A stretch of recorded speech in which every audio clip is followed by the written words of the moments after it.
Hello and welcome back to Dial H for Heroclix. I'm your sexy ranch hand co-host, Kalder and Simeon. This week, we're going to be talking about the Scott Porter unboxing videos, national news from the ROC, our games that we played in the Kilted Klassic hosted by Critical Clix. This is episode 319. Howdy, howdy, let's get rowdy.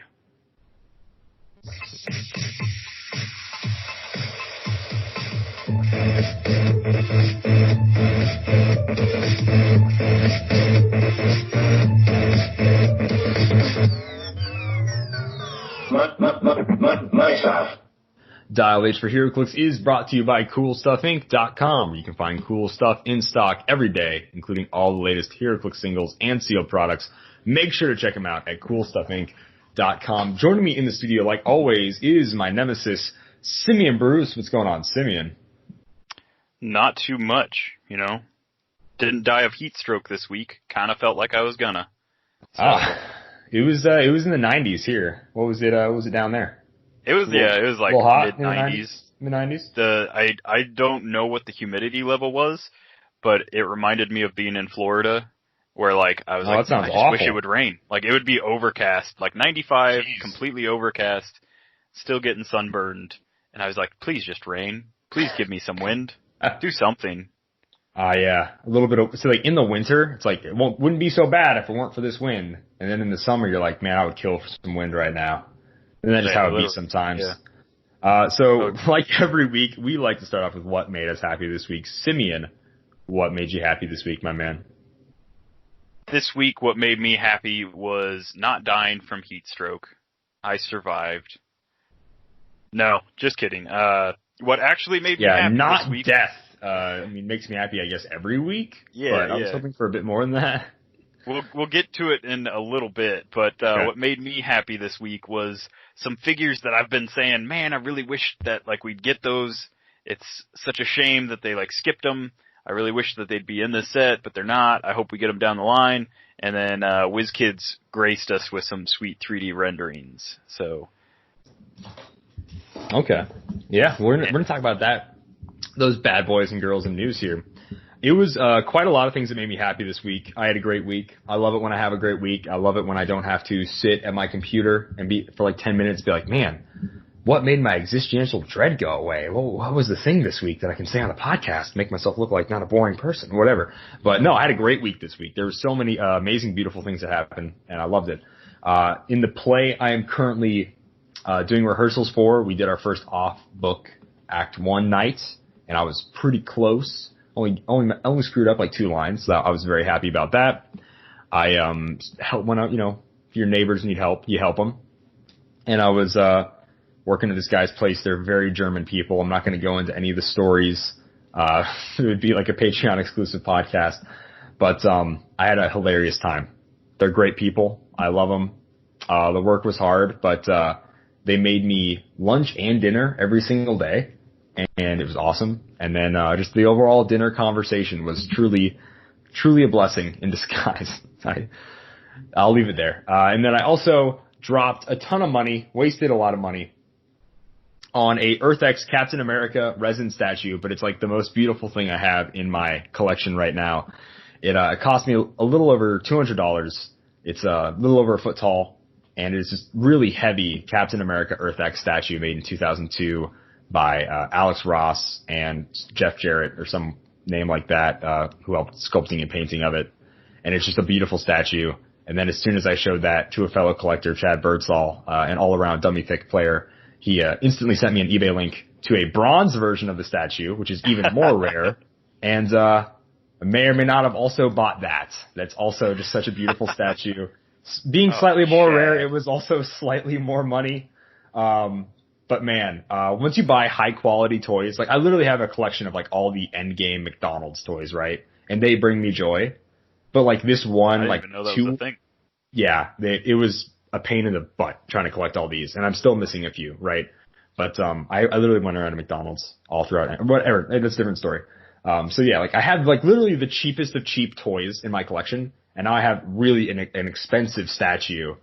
Expensive for me, maybe $200 is not enough for other people, but like I have a really nice statue that's heavy. It's, it's one of I think it was 1,941. So it's 1941 is the amount they made of that one. And then the bronze statue, I'm going to have number 36 out of like 48 or something like that, which is really cool. So very, very excited about that stuff.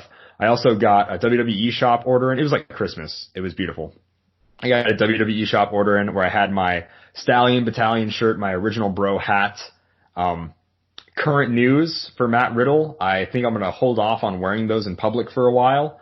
And then we'll get going with that. I also got my dice from Clix in it. The Captain America dice I won for $1 on their Patreon. I tell this to everybody. If you love our show, anyone's show, whoever it is, give them at least $1. If all of our listeners had that mindset, we're just like, I really liked this show. It's literally like paying 25 cents a podcast because it's $1 a month. Plus we also do a ton of stuff on YouTube. So it's even less than that. If you like support anyone, just give them $1. It doesn't have to be crazy. And if you want to give them more than that, absolutely. But if every single listener gave us $1, we could be doing so much crazy cool stuff. And we're still going to do crazy cool stuff no matter what. Because we could pay Scott Porter to appear on the show. Yeah, we could actually pay Scott Porter to appear on the show. It would be quite a lot of money. His cameos are like $70, but like one like $1,000 thing. Yeah, he would. Yeah, I mean because he'd listen to it and like he'd be like, I'm only doing it if you like really pay me. Yeah, is this for charity or something? Like he'd be like, come on, what is this for? So yeah. But I won Captain America dice. I only gave $1, right? And I won Captain America dice, which is great. They're metal dice. They're the heaviest pair of dice I've had. I wanted to like post a picture saying like how great they were today at the winter map I went to, which also made me happy. But they rolled 3 crit misses in a row, and I'm like, they may be weighted wrong. You know, not that I'm saying like there's a correct way to weight dice, but they definitely feel like they were way too used to rolling ones. So I had to like stop using them after the first game. Then I kind of played a few other practice games. They weren't rolling as bad, so I don't know what the mojo was, but they rolled terribly right away. This isn't to say they're not very nice, you know, quality dice, but they were rolling a little wonky. They're still Captain America dice, and I still love them. And the fact I got them for $1, it's pretty probably because 2 weeks ago you were repping Canada on the Thursday Throwdown. That's probably it. That's probably it. They felt betrayed. So yeah, first time I rolled dice in real life. I rolled like 3 crit misses in one game, and I'm like, maybe I'm gonna switch dice. Yep. So yeah, that's what made me happy this week. Sorry, it was a lot of things, but I had a great week. You know, it was beautiful, truly blessed. So let's go ahead, get into the news, because I'm also gonna go ahead and talk about my Winamap app I played today, and we're just gonna lump that in with news because we might as well.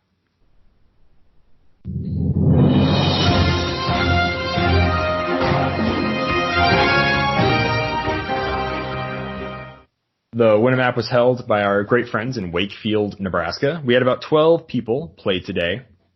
The Wakefield Winamap Warriors. Wakefield Winamap Warriors, baby. And because they normally hold Winamaps, it's a little tough, but like the people around the Nebraska, South Dakota area, we get the joke. It's pretty fun. They're great people. Blake is an amazing host. We basically the thing we did was you could wear masks if you wanted to, but the winner wipes down the table after it was all over, which was fine. I was okay with that. I only won 2 games, so it didn't bother me none. Lucas got maybe a little tired of cleaning tables, but yeah, so what the format was, it was 300 modern, no objects, no chases, and that was it. It was figures only, and then no chases. And it was a very weird format to play. A lot of teams came oddly close to Pauper with maybe 1 or 2 super rares. I played Prime Batman, Steve Rogers, the Common Coulson from the Captain Marvel movie set, 5 S.H.I.E.L.D. agents to fill out theme, a S.H.I.E.L.D. diplomat, and Roz Solomon. This team originally had Punisher War Machine instead of Roz Solomon, and then the man inside is the real machine. And then I got there, I set my team out, and Kevin looks at me, he's like, 2 primes, yeah. That's 2 primes. Yep. I practiced. I literally did 3 practice games yesterday. I played against 3 different people. One of them, super fan, executive producer, Lucas Tom Van Holland. And literally no one got it. I didn't get it. I built the freaking team. None of my other people, no one else got it. I get there and Kevin's like, how does your team work? I'm like, well, what do you mean? And then as soon as I look at them and I see they both have the green ring, like in real life, you know, instead of in fake computer land, I'm like, I'm such an idiot. I was like, well, great, I'm 65 points down. And then I got Roz Solomon, and she basically was my running shot flight person, so it was fine. Ouch. Yeah. Yeah, I actually watched your first practice game, and I straight up thought that was regular War Machine. Because it was Shield. You were there right? too! That's right! You were there! How could I forget that? Also, Simeon missed it. Thank you, Simeon. Yeah.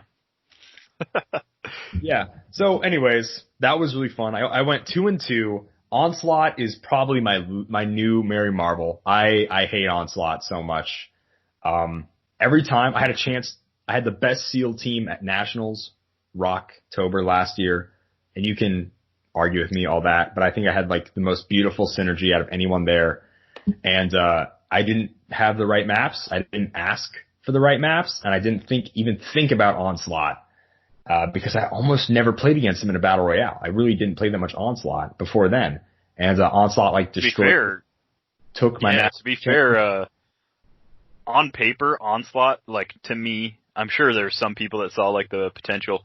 On paper, Onslaught was not the threat that I thought he was going to be in like Seal at Worlds, because he just like, it's all the free stuff, and the camp like targeted from 5 squares out. The 5 out kills me every time. That's like that. Yeah. Just Batman.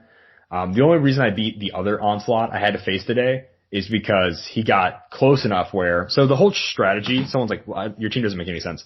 The strategy is that if Batman is holding an object, Coulson can remove a tradecraft token to destroy it, and I can give him Pen Blast, like turn 2, basically.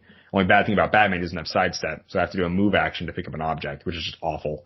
So, but either way, it'll let me get a turn to 14 for 4 damage, Pen Blast your entire team, which is cool. And the only reason I ever beat an Onslaught is because he made the mistake of I could destroy the object and give Coulson a action as well, an attack power, and I used that to TK Batman within the 4 squares, and then Batman just started shooting Onslaught, which at that point all he did was incap him. He had 2 tokens though. I got him off the invulnerability prob, whatever click, and then I got enough shield agents close enough to start nickel and diming him down, and then the shield agents made enough super senses roll. Batman made a ton of shape change rolls that game. It was a lot of luck for sure. But yeah, I think that's the only reason I beat the one Onslaught team I beat. The other Onslaught team I got like halfway through. He killed Roz and Batman really quickly, and I'm like, all right, I concede. And it was also Tristan, and I'm like, I don't want to have to play against Tristan more than I absolutely have to. So I'm done. I'm done, man. Sure. So yeah, I don't think conceding is great, but whatever. Yeah, it's only a win a map, so I mean, it's all yeah. Also, you played Tristan like most of the time, so I do. He's a local. So, what was your favorite team that you faced, and your favorite team that you like didn't face, but you like were like you looked at it and you thought that would have been a fun like matchup? So the favorite team that I had to play against, sadly, I played against like Jonah, Tristan, and then I played against 2 other people from Wakefield, which is Brian and Mike. Not Sally; those guys are great. But like playing against Jonah and Tristan when I just played against them the day before, like sucked. I liked Jonah's team because it was very simple, but it was also a normal like 300 modern competitive team, which is like 2 Cyclops Sentinels, Bastion, the Latvian engineer, and then a group of guys I can call. Like it's a very like people have just played this 300 modern. It's a Sentinel theme team, right? Yeah, Sentinel theme team. You know, it's cool that can actually happen in modern. Yeah, that's really cool. Like, Sentinel would have never been a keyword that was, like, good. And, like, all the Sentinel generics we got, and, like, maybe the old Nimrod, like, whatever, and even Justin Saferd, like, he was just better with robots, because he didn't have to be Sentinel. He was better with literally any robot than any Sentinel at the time. And nowadays, I'd be like, man, it wouldn't be too bad pairing Justin Saferd with, like, Nimrod or something, you know? Like, he's pretty, like, now with Sentinels, Justin's great. Like, normally he's great with just robots, but like now Sentinel is just an actually good keyword, which is cool. So, I beat him practice the night before, and he beat me this time. And I was like, you know what? He learned. He figured out. I also had bad dice rolls. He like put 2 Cyclops Sentinels right up in front of Batman. And I'm like, well, I have to shoot you for 4, because I don't want your stupid head going around. So I tried to kill one with Ross Solomon, and I missed. You know, I think I probbed it twice, and I missed. And then, like, I boosted Coulson's stats to kill the other one, and I got him. And if I could have killed both in the same turn, that'd have been great. And then I could have went better to town with Batman. But, yeah, he was able to try Sentinel, Retail, all that jazz. So he played better, which I love it when I see growth in a player, so that's awesome. And then the team I didn't play against that looked fun was a Kyle Rayner Adam team. Looks just cool. Anyone pulling up Con Kyle LE. Right. Con LE, Kyle Rayner, baby. And then the JLU Adam. And some other stuff was on there, but like those are the two sculpts that I could easily see, right? So it was cool. They're always fun people down in Wakefield, so had a great time. But more into the news. I know we've been going for like 15 minutes, and we haven't gotten into news that other people probably care about, but that was my fun little Winamap experience. But Simeon, it seems the old Avatar, after 100 years, has returned from the ice. Yeah, accidentally sealed himself up with his big old Luck Dragon Appa. Scott Porter came back with a vengeance. See, it's a flying bison, and it just bothers me that you called it a dragon, because it's a flying bison. A luck dragon. And is it a luck dragon? No, I'm making a reference to the Never-Ending Story. Speaking of Never-Ending Story, I've got to show you something later. It was like the weirdest thing, but sorry, keep going. I don't watch no bad 80s movies. I'm sorry. All right, well, that likes. Yeah, keep going.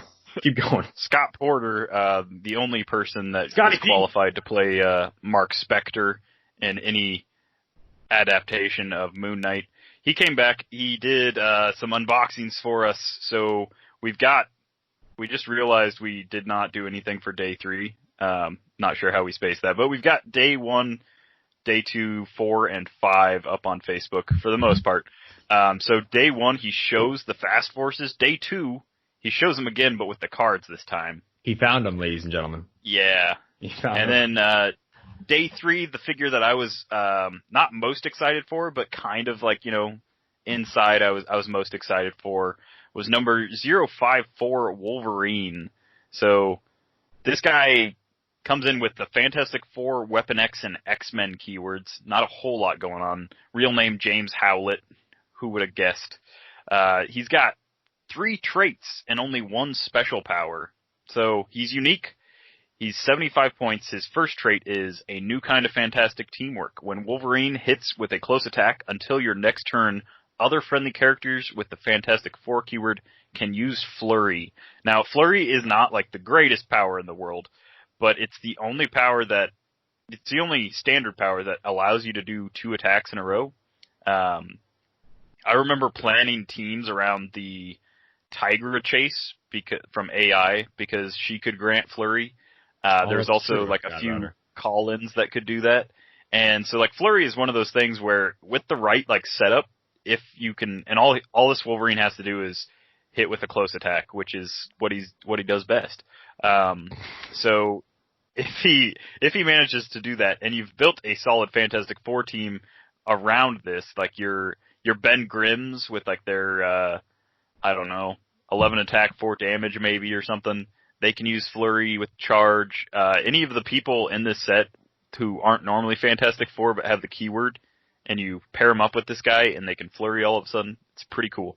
Second trait is I don't stay down easy. And this is the fun one, in my opinion. When Wolverine would be KO'd except by this trait, instead put him on this card with 4 healing tokens. At the beginning of your turn, remove a healing token. So it's a countdown kind of timer thing. When you remove the last token, place him on the map on Clix Flix within 4 squares of a friendly character with the Fantastic Four keyword. If you can't, KO him.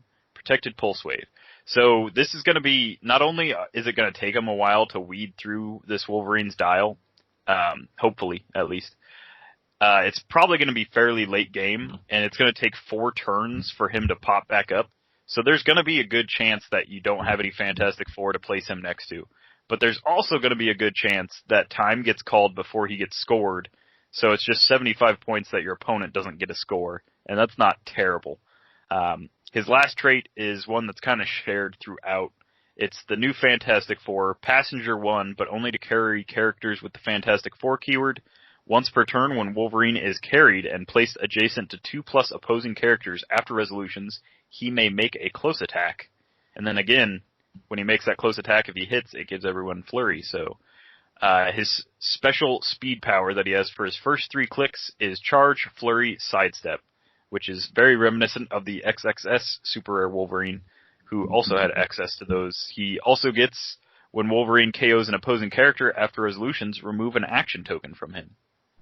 So his dial is nothing super crazy. He's got that special speed power. He's indomitable.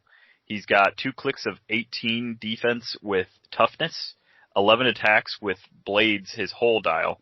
On clicks 3 through 4, just 3 and 4, he goes down to a 10 attack. He gets combat reflexes with a 17, so if he's up close, then he's going to be, 19s. That's pretty solid. There's also a lot of defense or defend and like stuff like that in the Fantastic Four teams, so it's very possible to give him like a 20 at close. He has 3 damage from clicks 3 through 7. He's 7 clicks long. On his last 2 clicks, he gets 2 clicks of regen with a 16 defense, 2 clicks of Battle Fury, Survival Instincts, and he has Flurry from clicks 4 through 7 with a 12 attack on clicks 6 and 7. And again, blades his whole dial. Just a really fun. I don't think he'll be like super competitive. He's also unique, so you can't play more than one, which makes sense because it would be like an endless supply of guys getting sidelined and not scored. And we know from the Ultra Chase Captain Marvel that the game does not end once all the pieces are off the board anymore. You have to wait till that countdown goes through. So he's interesting. I'll definitely be picking one up, of course. I'm a sucker for the old Canuck. And that's all I'm going to say about him. Full dial blades. Full dial Flurry. Why not? Dude, he's cool. I really do like this Wolverine a lot. I'm kind of mad that there's enough good chases and good super rares. That means I'll probably buy a case of this set. I didn't want to. I hate probably 90% of the set, but it's just enough stuff I want. But anyways, I want a ton of the generics. And dude, the generics is the biggest thing, right? The scrolls are awesome. The Doombots are beautiful, and the Moloids, if you like weird mole people, then they're cool for you. I don't, but like I know everybody else is excited for Moloids. We haven't got Moloids in like Secret Invasion or something, right? It's been a long time. So cheap 10 points, they're great. Talking about probably the greatest character in the set, and my team, not my team nationals, but my nationals build is going to be 4 of these figures. It is none other than the Trapster with Frightful 4, Intelligentsia, Magia, and Sinister Cindy. It's not Magia. Anyone that says Magia? It's not Magia. Magia, maybe. Magia like Mafia, yes. Magia, also maybe. It's not Magia. Scott Porter, Mr. Porter. It's a little weird.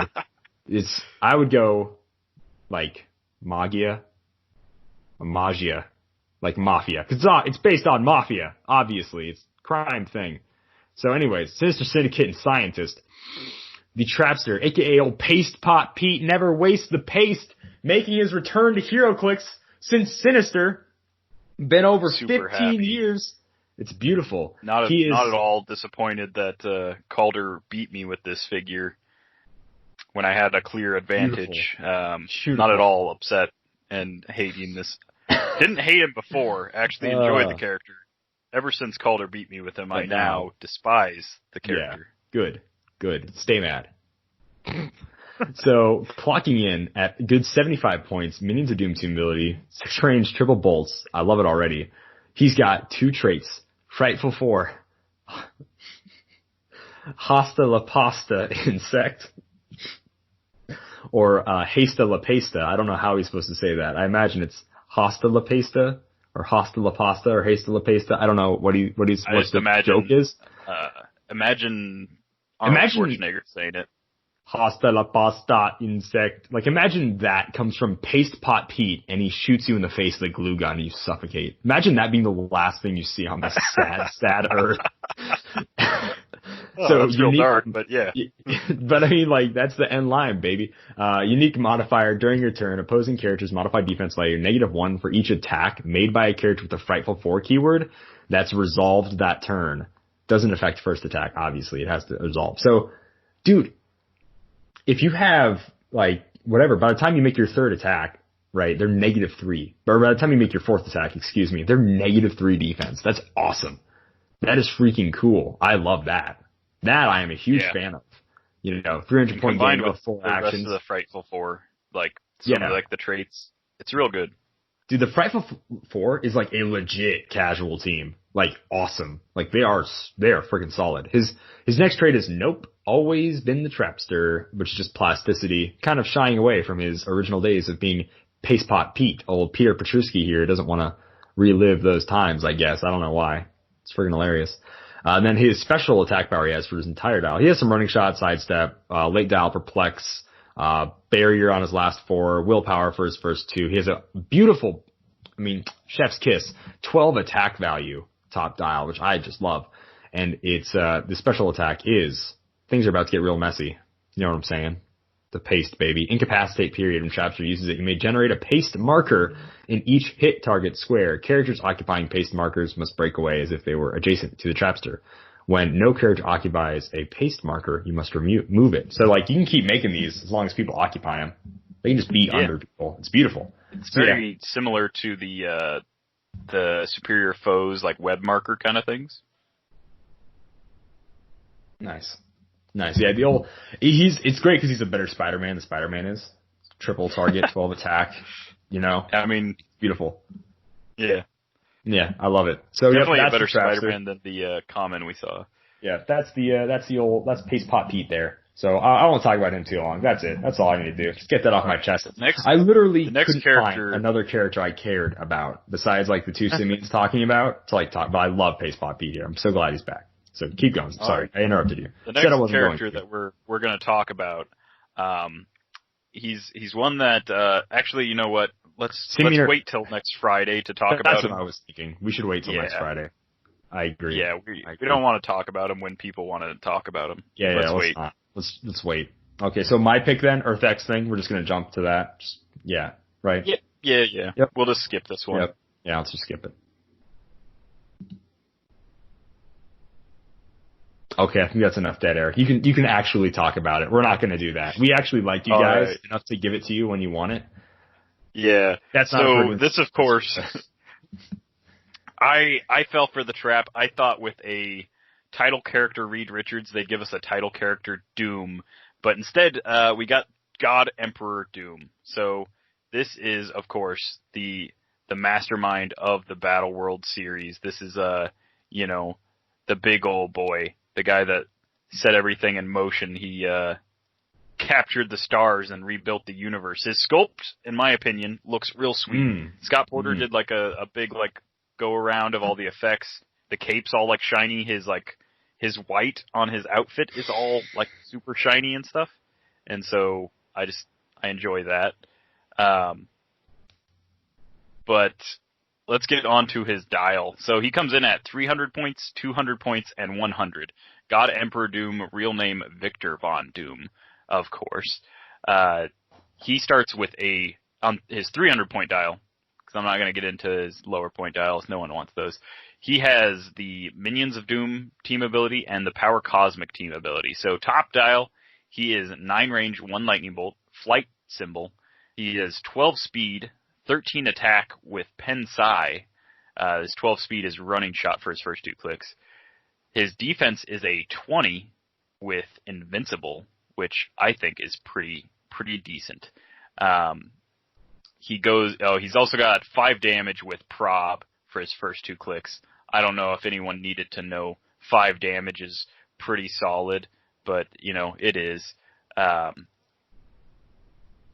then let's see. On click 2, he goes to Pulse Wave, which is, also a decent power, I'm told.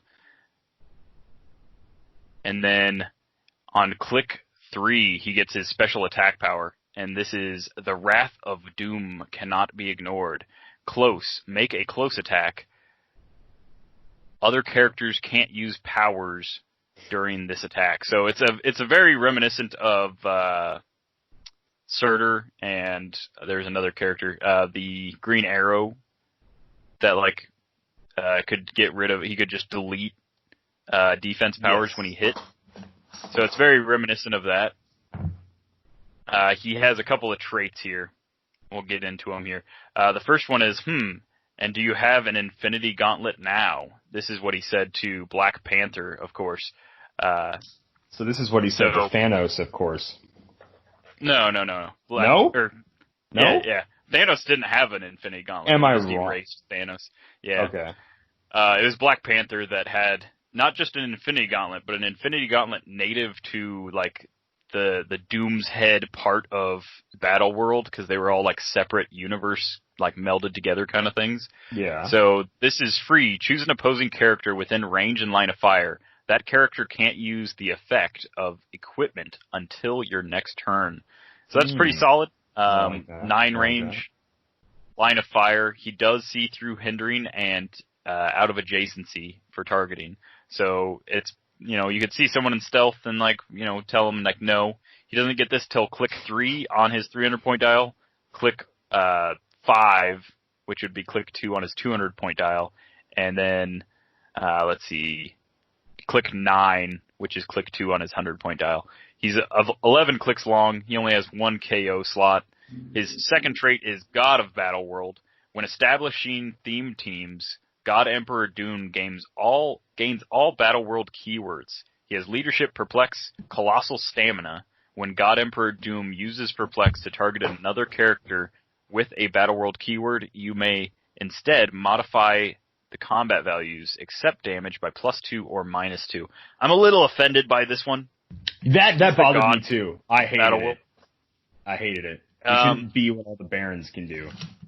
It not only can he not target himself, which, like, would have been fine in my opinion. He does have, like, some stacked combat values, so maybe that would have been too much, but not only can he not target himself, it's also the +2, -2, which is, it's what the Barons can do, it's what Sue can do. And I get it. He can do it with any battlefield keyword, which I get is technically better than the Barons, but come on. It should have been a +3, -3 to target himself, or at least target himself, or a +3, -3 for everybody else. I'm just saying. If you're playing him at 300, that +3 is, like, it's going to be necessary to keep him alive. The fact that he can't even use it to target himself, so, like, there's not even a +2, and 300 points in, like, a modern kind of setting, he's not going to stick around, even with those pretty cool values up top. There's just enough stuff to get rid of Protected Outwit and Power Cosmic that he's going to have a rough go of it. But, I mean, it's what we expected, I guess. The God of Battle World, he can do the Baron stuff, except slightly better, and he gets all those keywords, so that's nice. He does have 1 special damage power on his last 2 clicks. So I'm going to go through the rest of his dial before we get to his last 2 clicks. He starts with 2 clicks of Running Shot, 13 and 12 with Pensai, and then Pulse Wave. 2 clicks of Invincible, 20, and then a 19. 4 clicks of Prob, top dial. He has, on click 3, a click of Impervious with that special attack power and a charge power. So that does work with his special close, make a close attack, and they can't use defense powers during that attack. Yeah, actually, cool. It's just powers. They just can't use powers. Yeah, just like Perplex. You can't use anything. It's awesome. On his 200-point line, he starts with Running Shot, 12 attack, Pensai, a 19 with Invincible, 4 damage with Prob. So still not too bad. He goes to that charge, special attack, 18 with Impervious and Shape Change. And then on click 6, which would be the 3rd click of the 200-point line, it's Running Shot, Pulse Wave again. He goes down to Invuln rather quickly for my taste. 4 damage with... Only 2 clicks of Impervious the whole dial. Only 3 clicks of Invincible the whole dial. Not in love. Not in love. So he gets that 4 damage Prob. Then his charge... This is the last click before his 100-point line. Charge, special attack with an 11 attack. He goes down to a 17 Invuln with 3 damage and Shape Change again. And then starting off on his 100-point line, which may be like the interesting point value for most people, is a Running Shot, 12 attack Pulse Wave for 4 damage. Again, 9 range, so it's going to be hard to single target, but, maybe. Going to be pretty easy to hit, in my opinion. 17 defense with Invuln. He goes to that charge, special attack with an 11, still 17 with 3 damage and Shape Change. And then his last 2 clicks, he goes up to a 12 speed and then a 13 speed. He gets real fast late dial. And that's with charge, heal energy. He gets 11 attacks an 11 on Click 10 and then a 12 on Click 11 with a 17 and an 18 toughness. And then he gets this special damage power, which is you had to meddle, didn't you? This is stop. Battle Fury exploit weakness. When this click is first revealed, remove all action tokens from God Emperor Doom. So not only are you stopping, you're also clearing. You've got 2 clicks of this right back together, like, boom, boom. In a 100-point game setting, it's fairly easy to probably heal this guy up in some way. He also has the Minions of Doom team ability, so it's very possible that he'll be able to KO somebody and heal himself that way. He comes in with the Latveria, Armor, Cosmic, what is this? I can't read that word. Mystical, Ruler, Scientist. I don't know what that middle one is. After Cosmic. Latveria, Armor, Cosmic, Sulky? Is that what it says? Sulky, Mystical, Ruler, Scientist. Cabal? Is it Cabal? Maybe. I don't think so. It looks like jelly. Let's not get hung up on it. Yeah, but he's got enough keywords to build around. He's got the jelly keyword. We'll not be able to make a peanut butter theme team, but the jelly theme team is there. With the armor keyword, you could team up with someone like E-Tree and heal him for free and stuff like that. Mm. There's plenty of good scientist, ruler, mystical. Latveria engineer could do a number on him as well. So there's all kinds of fun stuff to do with this guy. 2 stop clicks, no matter what point value you play him at. Kind of wish he would have had them spaced out, maybe one at the end of his 200-point dial, so that you really get your money for 300 points. I think each of his special attack powers should have also been a stop click. Yeah. If we don't give him any of the other stuff that I think he should have, for 300 points, each of his special attack powers should have also been a stop click. Because I would like to guarantee a landing on those. That would be nice. Yeah, it really would have comboed well with his charge and close attack with having Battle Fury and Exploit, which he does have. He does have charge on those last 2 clicks. But yeah, I just wish, even if you didn't put them both at the end, if you had put one right at the end of the 200-point dial, maybe right at the end of the 300-point dial. Having stop clicks isn't a lot to ask for 300 points. For 150, Ultron has 3. So yeah, it's a little disappointing, but I love the sculpt and I love the character. I won't be using it for getting rid of the power of somebody's object, probably at all. Yeah, that's a pretty neat thing to do, and it's the only person that can straight up say, no, you cannot use your object effect. But even then, it's just not. It's still sadly not that powerful of a trait. Neither of his 2 traits are all that powerful, and it's a huge bummer. Yeah, and the fact that you need line of fire instead of it just being even a power action. Yeah, he can only see through hindering and shoot while based, which also hurts to me. There's a lot. Yeah. There's a lot about this figure. I'm sorry. Are you done talking about him before I interject here? Okay. I like him. I like the idea of what they were trying to go for, but it feels weird because when they try to make a figure powerful, you think on purpose we're trying to make this guy really good. They seem to just fail and screw it up, which sucks because I want named characters I care about to be powerful type of deal. He has 9 range, beautiful. I love the fact that he has a 15 square reach top dial, but he can also only shoot one person, and it's pen blast. So he's unique. Yeah. Calder, can you think of a unique character that maybe rotated out recently, maybe not, that for less points can perplex way more than this God Doom can?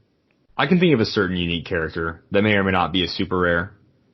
Who may or may not be some character from comics that almost nobody cares about that is also 1,000 times better than this character. Yeah. I can think of maybe. It's getting me really angry and really hot. So hot that it's causing blue flames to pop up out of nowhere. Yeah. Those blue flames. Yeah. So it's crazy that they have characters that they know are good because they've had to errata them. And they don't take that as errata as a template and make a 300-point character equally good. They make it worse. And I'm like, Yeah, I just wish for more points, I wish I got more. I get it, but I'm still sad. It is. It is a huge bummer. And I'm almost mad we had to wait an extra 2 days, right? So basically, you know, if he would have had more clicks of Invincible, the fact he has the same amount of clicks of Impervious as he does Toughness is a huge spit in the face. He should not have freaking Invulnerability on his dial for 300 points. You know, like, let's give him no 17 defenses, stuff like that. Like, let's make the attack power stop clicks. Let's give him triple bolts instead of 1 bolt. The fact he has 1 bolt is such a spit in the face to me. Like, yeah, he's gonna shoot and kill whatever he shoots at, right? 13 for 5 is great. Unless they have Invincible, or Shape Change, or Super Senses.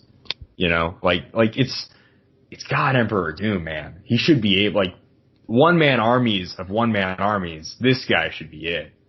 I mean, really. And he's just not. And it sucks. Like, he's gonna go for a lot, no matter what, right away. Okay? Like, he just is, period. You know? But, he needs to be better. Now, am I going to try to, like, borrow one sometime so I can make a Battle World the Valley team? Yeah, duh. Like, that's my keyword, baby. We're gonna make a Battle World the Valley with God Emperor Doom. It's gonna be hilarious. But, he's just not as good as he should be. And it's such a shame. Yeah. And I still think one of, like, the best, Battle World keywords is Battle World Other, because it just, like, covers way more figures. So that's probably the one that I'll be copying if I mean, maybe Regency. But, maybe play him with, like, some spider people. Who knows? A Latveria team with him, Valerie, Franklin, him at 100 points wouldn't be, you know, a terrible team either. You know? No. Yeah, it just sucks that 30-point Valerie is probably better than this guy. If you're playing casual and you play him at 300 with Sue, Valerie, and Franklin, you've got a 500-point team. So that is nice that they. I mean, or any point value, points. You know, drop them to 200, 400, yeah, etc. Yeah. So that's nice that it works with those ones, but yeah. Yeah, but yeah, man, I think we said our piece on Doom. Overall, downstairs mix-up. Cue the ancient downstairs mix-up sound effect we haven't used for, like, years, or at least almost a year anyways. I'm going to go ahead.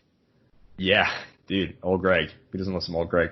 I'm going to go ahead and move on to our last one here. It's The Thing. He's Earth X Fantastic Four. It's one of 2 Earth X figures in this set. There should be at least 3, but I'm not going to get into that right now.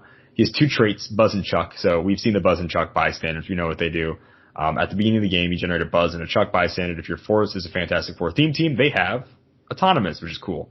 The Thing can't attack unless Buzz and Chuck, or Chuck, was KO'd. So this is a more professional thing. You know, he's clobber you. What kind of unsophisticated slob do I think? This is stay-at-home dad thing, and I'm 100% here for it. I love it. It's awesome. So his clobber you. What kind of unsophisticated slob do you think I am? Is perplex, period. When the Thing uses it, he can modify attack values -2 instead of -1, which is pretty cool. So he can use it positively, or he can, you know, cripple an opposing character's attack value, which is great.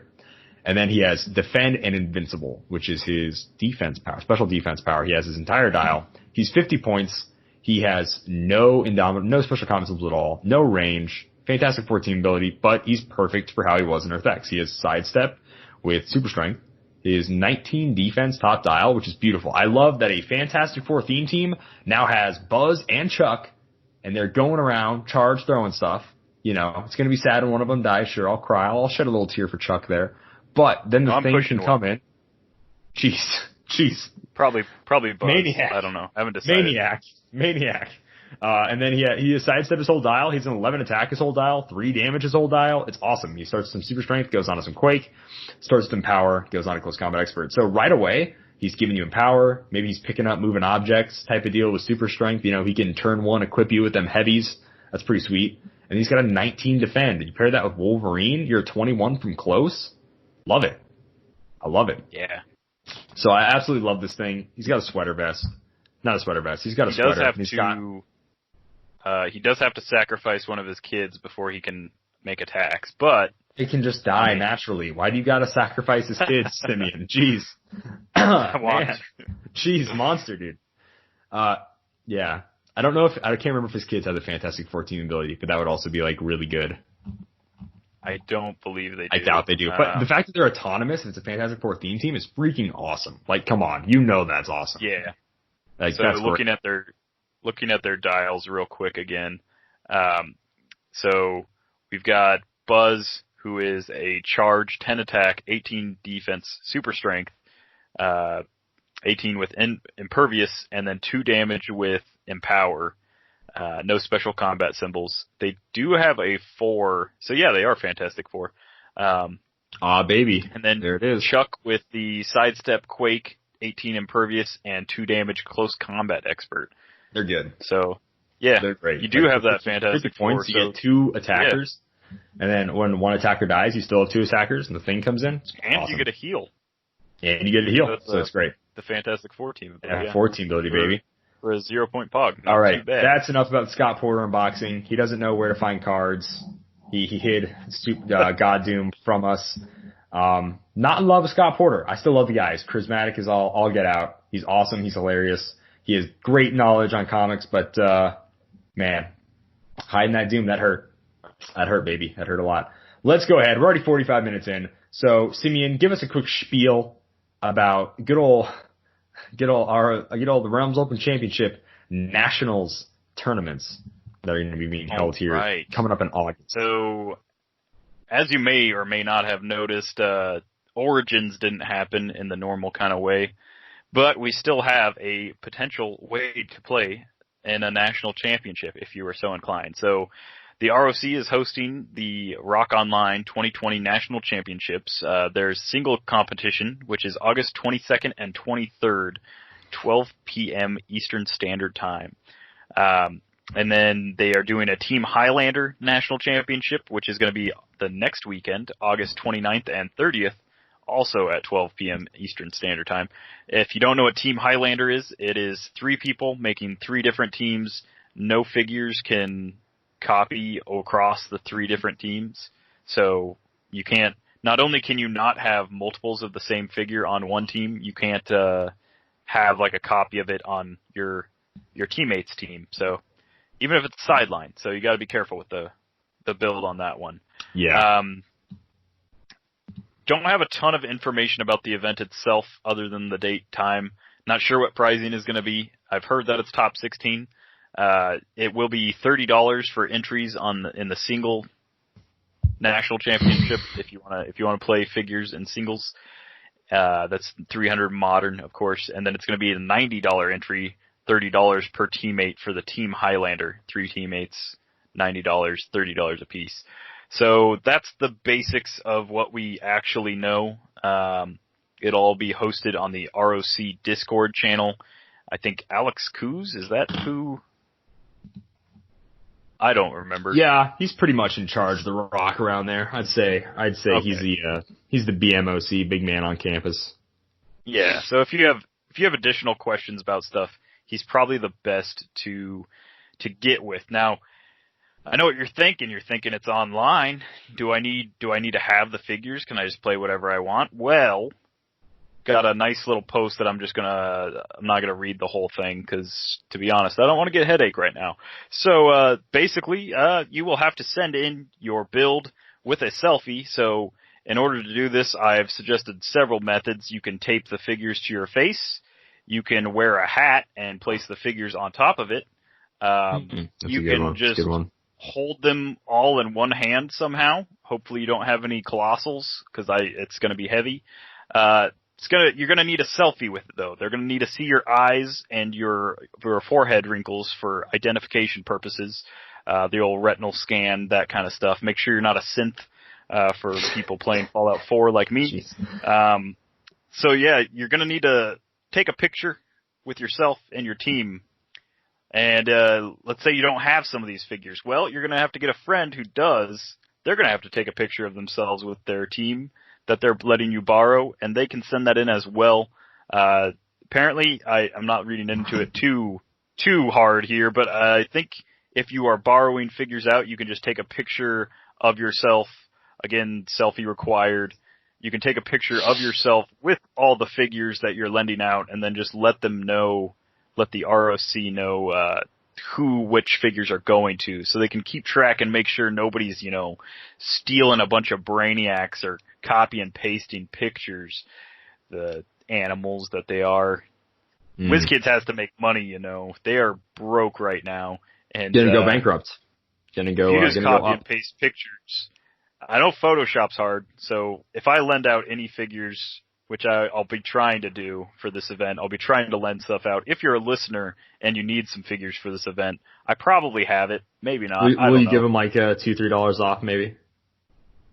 I'm not going to charge. No. Okay. This will be free. But I will Photoshop myself in front of some famous monuments. I might be at the Sphinx with the Lex Luthor that you need to borrow. I might be hanging out at the Eiffel Tower with the Tri-Sentinel. I might be underwater with the Namor that you're definitely not going to play. But who knows? If you really, you've seen my Thursday Throwdown cosplays.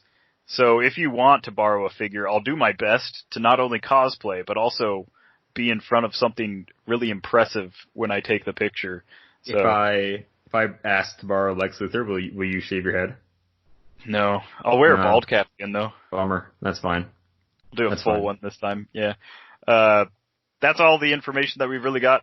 If you are interested in this event, again, it's August 22nd and 23rd for singles. Next week, not next week, but the week after 22nd and 23rd, August 29th and 30th for Team Highlander. 3 teammates required to enter that one for $90, yes. $30 for singles. And just doing a double recap, you will have to supply pictures proving ownership of the figures that you're playing, and if you are borrowing, you will have to contact whoever you're borrowing and have them share pictures. And then make sure you're on the ROC Discord. This is for anyone that's interested. Otherwise, if you're not interested, just go ahead and disregard it. Yep. They're also going to be using Roll20 as their basis, like basically every single Heroclix thing ever. You, for some reason, still don't know how to use Roll20. There are several great YouTube videos for that, so don't worry about it. Yeah, it's a bit of a bummer. I went to Rocktober last year, and it was and I only ever went the year before that, and it was super dead. It was crazy dead. And I don't know how many people will show up for this event. I know personally I am just busy both weekends, and I won't be able to play. I wouldn't mind playing in teams, to be honest with you, because I had a fun time playing in teams last year. I somehow managed to beat Tyler Speeds with a Wales build, which I found hilarious. He probably less so found it hilarious. But we got dead last. And we still got awesome prizing because there was literally so few people there last year. And this isn't me trying to rag on anybody. It's just like, it's a fact. There's very few people there. Oh yeah, I don't know if I mentioned that. As far as our knowledge, I don't have anything. We don't know what the prizing is going to be. Yes. It should be top 16 down. So if only 16 people sign up and you want to throw $30 in to get a free map or to get a guaranteed map, then you can do that. Yeah. Of course, if there's like 20 people and you're like, I probably won't be able to beat 2-3 other people, then the $30 will get you absolutely nothing. So, which is the bummer. You'll just have to live with that. It's a huge bummer, especially if there's only top 16 prizing. $30 for when compared to like a normal Heroclix Nationals is just free. If you qualified, you can just go. You can just play. Yeah. And I realize it's for like shipping and everything, but depending on how many people you get, probably don't need $30 a person. It's just kind of a lot of money for not getting any guaranteed product, not even like in a sealed tournament where it's $30 and you get 2 boosters and then potential prizing. It's rough.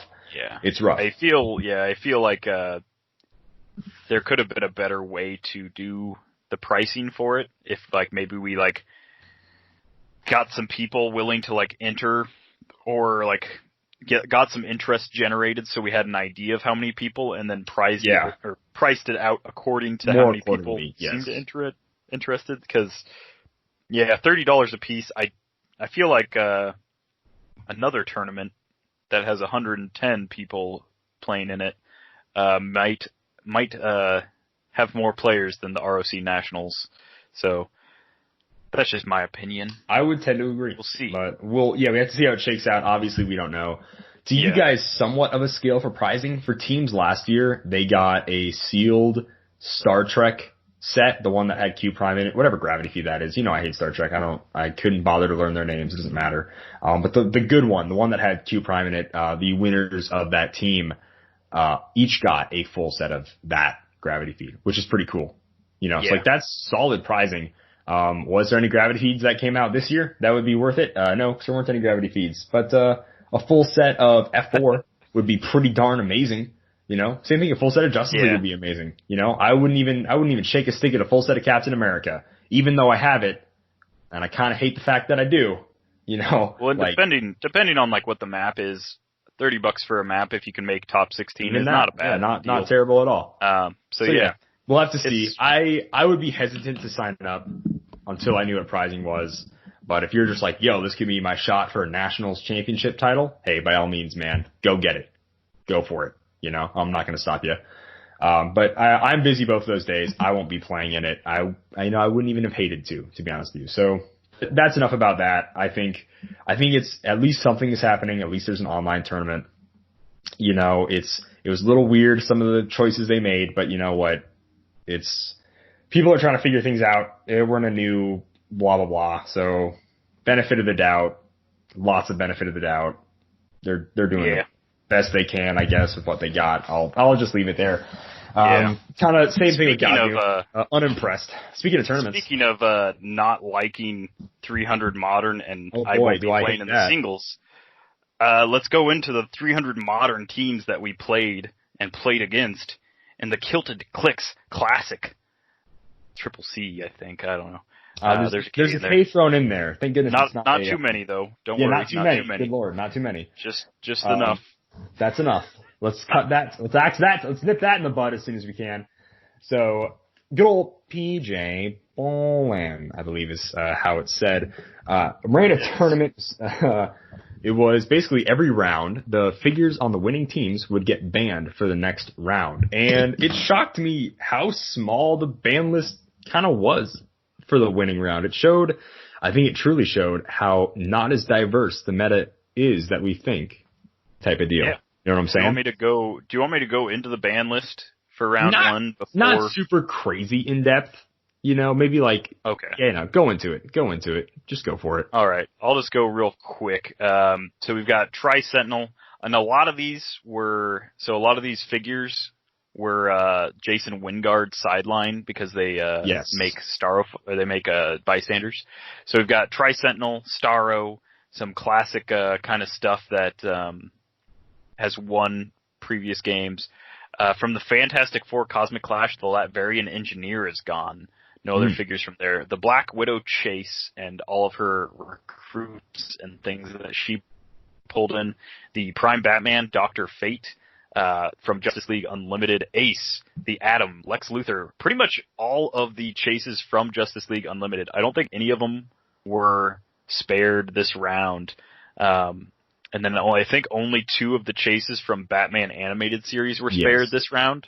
And actually, no, I think they did get all of them this first round. Oh, did they? They got all 12? Batman Animated Series. So there's no troublers or troublemakers left, which is hilarious. Yeah. Maxi Zeus made an appearance. I don't know if that was for a Jason Wingard team with his Harpies. Stone Harpies or what. Yeah. From the WWE, The Ring and Eddie Guerrero both got kicked out. That's what I figured. Orville Dr. Claire Finn got knocked out. From X-Men Dark Phoenix Saga, we lost Dark Phoenix, Iceman, Wendigo, Magneto, Proteus, the rare, Cyclops Sentinel, the rare Phoenix, Juggernaut, Onslaught, Exodus, and the other Proteus. And also the Stealth Sentinel won a game. Then we also lost, of course, Jason Wingard, Jean Grey, Emma Frost, Harry Leland, the Prime Mr. Sinister, the Prime the B Legion, and the B Magneto. So a lot of stuff out of that set. ABPI, we lost the Red AIM Squad, the Shield Diplomat, Voyager, Everett K. Ross, All Your Perplex and Carry Needs, Medusa, E-Tree, Astronomer, Kang the Conqueror, surprisingly, and then the Ultra Chase Thanos. And again, this tournament did not require any pictures or anything to prove that you had the figures. You didn't have to own these. You didn't have to own the Ultra Chase. You don't have to own anything, because after so many times, you can't expect everybody to basically own every single modern figure in the game because of the way tournament might shake out. From Rebirth, we had Duke Thomas, Prez Ricard, and Mr. Oz. From Earth X, we had the Prime Vulture, Stegron, which, I mean, great choice. Probably on a Wingard team. Probably a Wingard team. I was like, Stegron, come on now. Yeah. And then Daredevil. Although Stegron would have been a solid, like, round 3 pick, to be honest. He would have. Secret Wars Battle World. The only thing missing from Battle World currently is Alex Wilder. Batman Animated Series. Everything listed has a bystander, so I'm going to assume that it was on a Wingard team, other than the chases. The map bonuses, I'm not going to go into, but then the special objects that we lost are all of the good rings. So we got 1, 2, 3, 4, 5, 6, 7, 8 rings. So there's only 2 rings left. And then Incandescence and one other one I can't remember, but yeah. Yeah. The Space Gem, Soul Gem, Reality Gem, and Time Gem. So that's the Prob, TK, Perplex, Steel Energy +1 defense, and the Carrying +2 speed gems, leaving only the Power Gem and the Mind Gem left. Exospecs, Mini Slayer, surprisingly, Octopus Arms, Venom Symbiote, Venom Harness, and Beetle Pod also all gone. And that is it. So out of 110 players, 55 had to win. And out of those 55 wins, give or take a drop or something, really, I can only see about 5, 6. All right, I'll be generous. It looks like about 10 unique builds that you can make out of this. So there's of course a Medusa Voyager kind of build. There's a Thanos, also from Trek Q Prime. Don't want to miss that. Cosmic Thanos, like Mr. Oz kind of team. Astronomer, same kind of deal. Jason Wingard, of course, was in there. From Captain America, Punisher, War Machine, Captain Marvel, Immortal Hulk, Black Keith, Machine Smith, the Chase Thor, the Chase Ultron, and the Ultra Chase Peggy Carter. So, of course, plenty of stuff to start from there. The rare Steve Rogers that can make people Avengers or S.H.I.E.L.D. Plenty of options with those teams. Just a lot of... surprisingly, both Amazos made it. I think someone played the rare Amazo at 290, and that's surprising that they won. I don't know what they went against, and I didn't see the match, but on paper, I would not have suspected that won. So I'm not gonna dwell too much on these. This is just the first round. We're of course gonna get a whole another slew of stuff, and I imagine the second round is gonna be way worse because people have to kind of stretch to get stuff. A lot of fast forces still 100% available. Oh yes. Only a few fast forces even dipped into. So that Charlotte Flair and AJ Styles mixed match is available. All the Captain America die twice guys, the Legends never die or whatever. That is true, except for Steve Rogers. They're all available. That'd be a solid pick. So, Simeon, let's go into our teams that we played. You won your game. I lost my game. I'll just start with that. I know, bummer, guys. Sorry to let you down. Simeon, who'd you play against? What did you play? What was kind of their team? Don't go crazy in depth. Your team is pretty easy to explain, so go for it. Both teams are pretty easy to explain. So, my team was, I think I talked about this on the podcast before. I don't remember the event, but when I played in Rainbow last, I believe, I brought 10 Wendigos, 3 Tri-Sentinels, a Sheriff Strange, and I want to say an Alex Wilder, and I called it the Tendigo Tri-Sentinel, whatever, garbage team. Basically making fun at the fact that, WizKids doesn't know how to point cost things, because Wendigos were too cheap for what they did, and Tri-Sentinels are just way too good for 30 points. And then I threw in a Sheriff Strange, because ID cards. So switching it up just a little bit, this Dr. Fate, when he's stacked, he starts at 65 points, and then for every 10 points that you pay, you get a Dr. Fate clone that's only 1 click long, but they still have, still a mystical build. So it was 9 Wendigos for me this time, 2 Tri-Sentinels, cutting down a little bit on that. But then 5 Dr. Fates, with 1 being the 65 point and 4 of them being the 10 point. And with that exact amount, I get +2 actions per turn. So with no leadership, I was at +2 actions, bringing the grand total to 5 actions per turn. The whole idea behind this team is that 2 Tri-Sentinels carry some people up. I, of course, went to, I can't remember the name of the map, Underground Hold or something. I went to the map that's underground. It's indoor blocking terrain with a bunch of doors and stuff. And so my goal was to bring some Wendigos up with the Tri-Sentinels, and with my 5 actions, I could move a few others out. Not even bother with the Dr. Fates. They're only there to give me the couple of actions that I need in addition. And then once I get a wounded token, my Wendigos all of a sudden all have sidestep, and with 5 actions, I can make potentially 20 attacks per turn with a charge flurry, free attack for moving with the charge, and then a free attack for sidestepping. It's pretty gross. Tri-Sentinels, of course, being able to activate their free retaliation and destroy blocking to ping damage people, meant I could get people off of top click if I didn't like what their top click was. And that's basically all that my team was. I hate it. I hate that it works.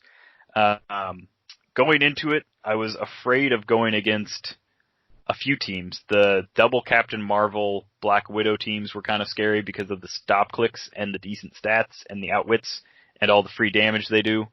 So that was scary. There's a few other teams that I was could probably just tear through my team. I was a +16 theme team on Mystical, so I didn't really have to worry about map most of the time. And the one team that I saw win before I played my match that I was man, that'd actually be a good matchup for me, was a Don't Die team with Daredevil and the unique Magneto and the unique Sinister that have the take 1 damage per attack kind of thing. And lo and behold, I went against Chris Stockhouse, who just happened to roll the bad dice and get paired up with me. So his team was sort of Don't Die. It was the Prime Stealth Sentinel from X-Men Dark Phoenix, and then it was the Mr. Sinister at 40 points, I believe, and the Magneto at 50 points, both the robot variations that only take 1 damage per hit. So going into this match, I knew I had to hit a 20 with super senses and prob with my 11 attacks, and so I was kind of nervous. I was this is gonna be kind of hard going right off the bat. The Stealth Sentinel starts with a 13 attack, so first turn he had it in attack mode. He straight up murderized a Wendigo. He needed a 4, and he got it, of course. He then switched it to defense mode and kept it in defense mode the rest of the game, which I totally would have done if I was in his shoes. The attack mode has a really low defense, so it was a good option there. So my whole goal was just to get a wounded token, so not only I could move out all my Wendigos, but also so that I could start throwing just an endless slew of attacks at him, because even if I miss, half the time, with 20 attacks per turn, or close to 20 attacks per turn, I'm going to eventually hit, and I'm hitting for 3, and I'm healing each time, so I've got some options there. And so he moved up, he attacked one of my Wendigos, I retaliated and missed. I moved up one of my Wendigos and flurried, which I missed twice again, not being able to hit a 10 and then 2 9s subsequently. And that allowed me to call in my first trouble alert, which was, I think, turn 2 for me. Called in Firestorm. The next turn, I think he moved back a little ways, trying to play it a little bit safe so my Wendigos couldn't just endlessly attack him. He moved back, and my Firestorm rolled a 6 on his trouble alert ability that damaged him and pushed him to click 2 on his lower dial, giving him the double perplex. So suddenly I had a Wendigo with a 13 attack, and it was all downhill from there. I felt bad because this is just such a garbage team that I'm throwing. I just didn't have time to really think, and I was just I've played this before, it'll work, it'll do something. And so a Wendigo with a 13 attack, managed to hit the, Stealth Sentinel, give him a wounded token, and then like 20 attacks later, Stealth Sentinel's done. Firestorm never rolled high enough to take damage again, so from that point I could just double perplex down his Sinister and just, hit him enough times. I think you have to hit him like 4 times. Wendigos also get Battle Fury at some point, so his Sinister's shape change wasn't even something that he got to roll half the time. And then Magneto has, I think toughness that goes into Energy Shield, so I double perplexed him down after Sinister was gone, and once again just threw an endless amount of attacks at him. So he ended up getting 4 Wendigos from me. I never even brought one of the Tri-Sentinels up. I really only needed the one to do the ping damage at one point, and so I did knock his Stealth Sentinel from a 20 to a 19, and I was kind of hoping that he would switch it to the attack dial to heal it. I think he was a little too smart for that, because he knew if he switched it, then he'd all of a sudden have a 16, and that's no good for him either. So it was a very interesting battle, but once the Stealth Sentinel was done, I had a 200 or 175 point lead, something like that. So it was kind of done at that point, but he was a great sport. It was a really fun game up until that point. And then I just felt bad for the rest of the game because we were literally just waiting till it was over. But yeah. Calder, what did you run? Well, I guess I'm a Batman, so I had a Dr. Fate at 65, 5 Dr. Fates at 10 points, drop the mic. Batman with Billy Batson, the Lex Luthor that is actually Barry Allen, because I'm evil. And then, what else? 2 Wonder Twins, and I think that was a team. It should have been a plus 10 or 12 Justice League theme team, I believe. Or no, it was plus 14. It was plus 14, so it's physically impossible for me to lose. Map roll to somebody that has like no theme. A 4 or less, and no theme at all. Yeah, if they had no theme, I instantly win. My opponent was Scott Crampton. You may have heard of her. She's a pretty good competitive player. That is a joke. Sorry. Excuse me. Scott Crampton is obviously the host of Critical Clix. I'm sorry, it's Scott Cram Company Crampton. Also a world's, I believe a Nationals. world's winner. Nationals. Not a Nationals? I thought he had a world's winner. His Clock King is Nationals. He might be a world's winner as well, but I believe his Clock King was a Nationals thing. So yeah, I had to play against Scott Crampton. He's a pretty cool guy. He was a super chill dude. Honestly, what made my night more than, and I already told you guys I lost. I got annihilated. I played bad. I will say that. We played at 10 o'clock my time, 11 o'clock his time. He had a really busy week that week. It was pretty hectic getting our game scheduled. He played double Marvel Widow. And it was just tough. It was just tough. I probably misplayed a bunch, and I hadn't played that version of that team before. I played a lot of variations of Batman. But anybody that doesn't just like line up their figures nicely for me to shoot all of them in a row, like in a lateral row and not in a vertical one where I can only see one person, really makes my life tough. I couldn't actually TK out Batman to see any of these figures. But anyways, he killed Batman like turn 2. With Batman, I only hit 1 Captain Marvel and dealt her like 2 damage, which was just sad. I had the excess specs, so I could use Pen Blast right away. I played pretty poorly. I only used 1 barrier to protect Batman. When I had 2 Wonder Twins, I should have used 2. I should have changed positioning around. I should have probably just like swarmed people in front of Batman to protect him as much as possible. But I didn't. And, his positioning was on point. But eventually I just hope we had a fun game, really. I know some people watched it in the stream. It was probably one of the least interesting competitive games gameplay-wise, but hopefully some of the conversation back and forth we had was funny enough. Scott's a really funny guy. I like to think I'm funny, at least in the mirror anyways. Funny looking. Ayo. But yeah, it was a fun game. I probably enjoyed, I got 10 points, by the way. The only way I scored points was when his Brainiac shot a Fate and killed itself on Mystics. So, that's pretty rough when that's the only points you get. But that's okay. It'd be like that sometimes. The whole rolling, not being able to reroll 4s and not being able to reroll their 10s was so true in this game. I had some awful rolls. There was a point in the game where he's like, man, do you just want to like click the roll 20 thing a couple of times and like get some juju, like bad juju like out of this or something? And I'm like, no, I'll just roll with it. Whatever. I probably should have. I rolled a bunch of 4s. It was so bad. I only used like one prob because I could only actually use one prob at the time. Like when he hit, he rolls a crit hit, I roll a crit miss. There's nothing I can do about it. Black Widow sucks. Black Widow freaking sucks to play against. I hate complaining about it. I complained all through Thursday Throwdown. I'm not going to complain more, but like she sucks, dog. But we had a fun time. Glad that game.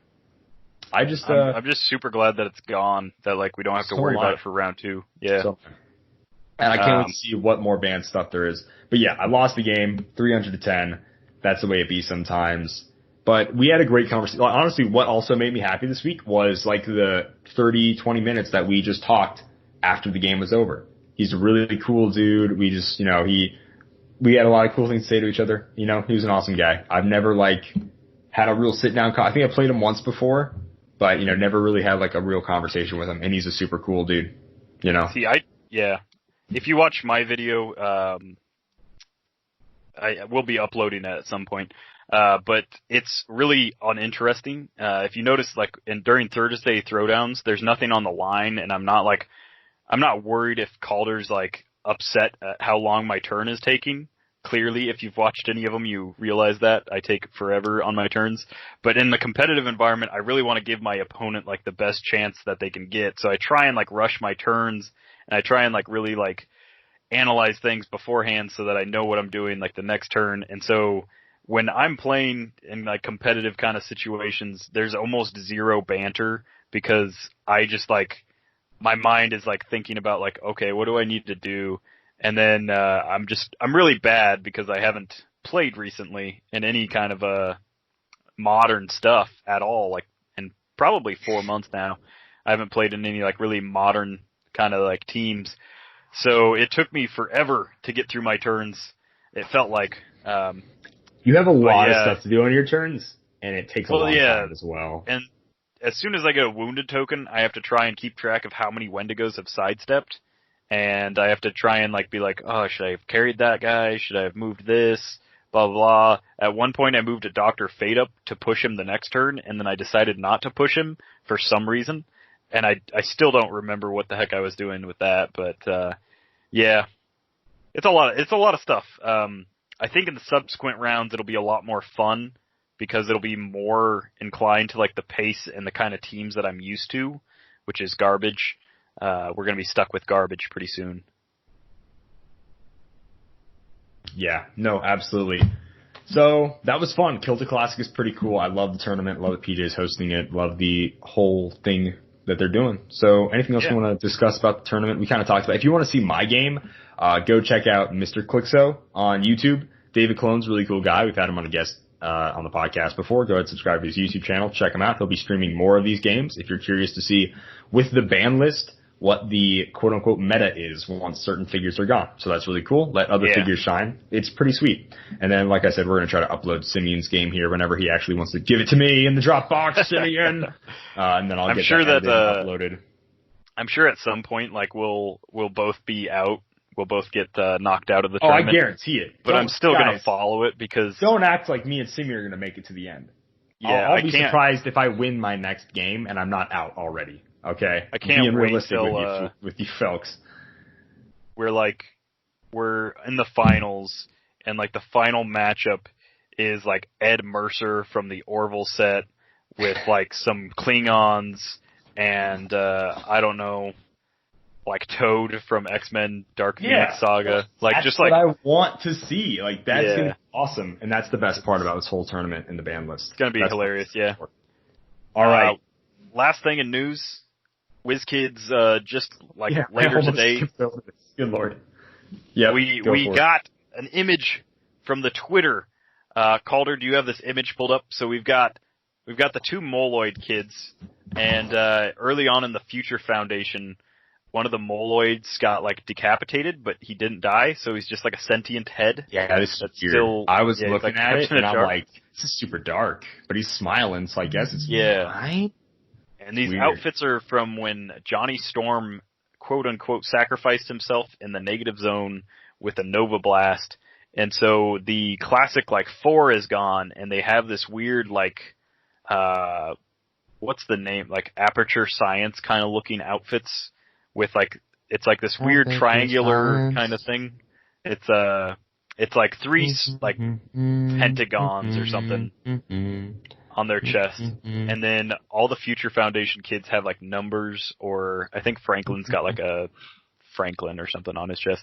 But, yeah, so we've got Valeria Richards, we've got 2 of the Moloid kids, and one of them's holding a third Moloid kid's head. We have the Thing in the big white overalls. Hilarious. It looks so goofy, Yeah. but I love it. I love it.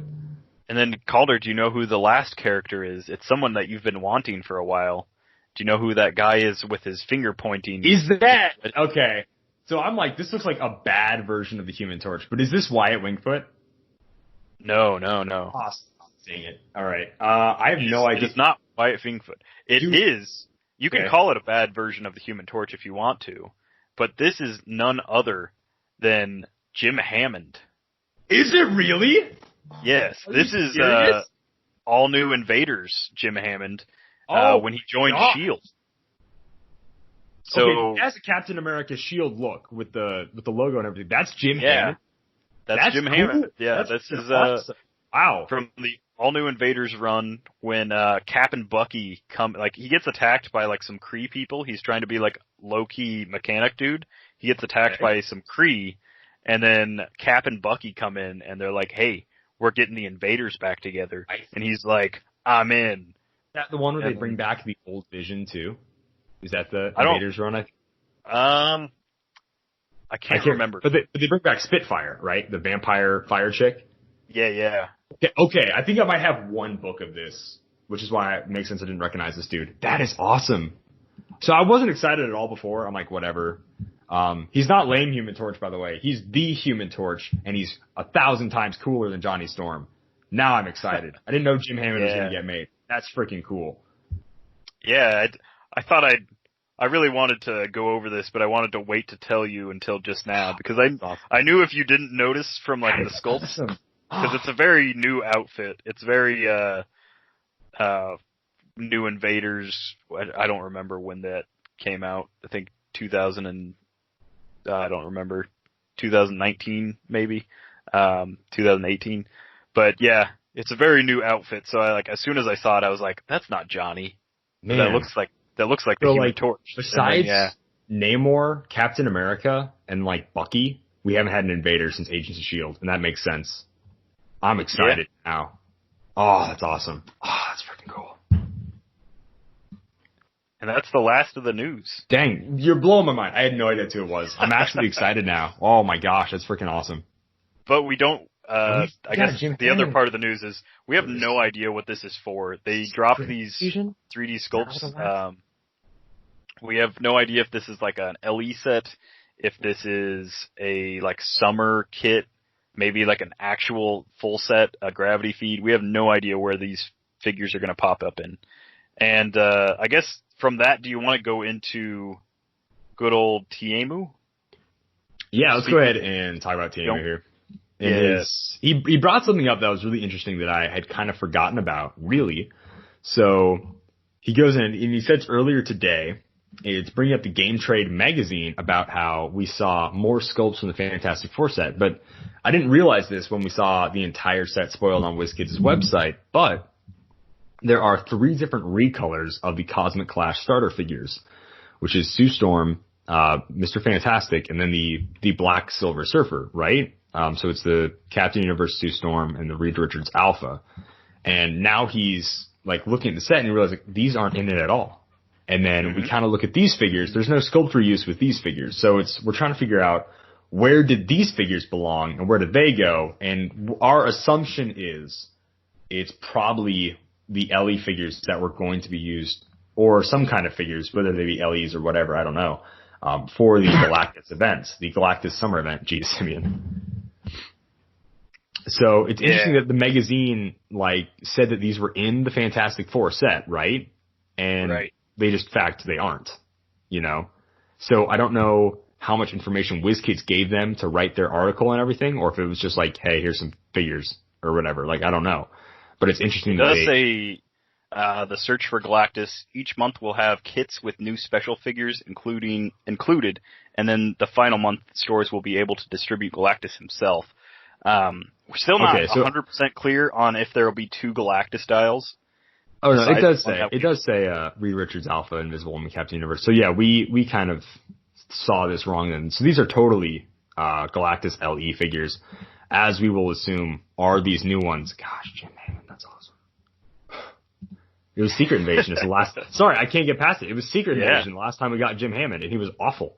He was terrible. Yeah. 9 attack, dude. This one, it's a very iconic, the new Invaders is kind of a pretty solid storyline if you're into the Invaders at all, baby. or let's do it. Yeah, if you just like Shield storylines, All New Invaders is really good, and it's a iconic little pose that he's got. So I'm excited for that. I'm also excited because we're guaranteed more Fantastic Four stuff and future Foundation stuff at some point in some way. We just don't know how or when or why or where or any of those things. Also that, for sure. So I guess that ends news. Wow, that's cool. I'm sorry, guys. I'm a little jazzed. I'm a little jazzed about it now. I'm not going to lie. Before we jump into it, I forgot to mention a few things about my game. Good guy, Steve DiCarlo, said he took a shot every time I said very cool during my game with Scott Crampton. He died of alcohol poisoning. I only said very cool 15 times, so I don't know how many shots you have to take before you die, but I don't think 15 is it. Maybe it is, and I don't know. But yeah, so it was 11 o'clock at night, and after Batman had died, I normally try to think of funny random things to say during the game or whatever. But after a certain point, I just go on auto response, robot mode, and I'm yeah, very cool. Very cool. I just mentally clock out. And I called the Wonder Twins Zam and Zara, Zan and Zeke, Zeke and Zach, Zana and Zan. And do you know their actual names, Simeon? I have no idea. Okay, just looking it up really quick to see how badly I botched the Wonder Twins names. It's Zan and Jaina. I thought it was double Z. I was correct on the Zan. Didn't realize it was Jaina. Could have been. And then Darkstone, Mr. I don't know who this was, commented on the Facebook video after I just lost Batman, and he said, "It's a big oof," which I will concur. That is how I felt. Very cool. So yeah, let's go ahead and jump into the community section. I see what you. There are dozens of us. Dozens. Nah, see, I'm slow on the uptake, but I see what you did there, and you're fired. It's easy to say that. I got Jim Hammond now. I don't need you, bud. Last Tuesday, every Tuesday, we ask you a sweet question called Community Tuesdays, and what did we say, Simeon? We said, do you hope to see the Fantastic Four in more sets besides just a Fantastic Four exclusive set, them sprinkled in side characters, stuff like that?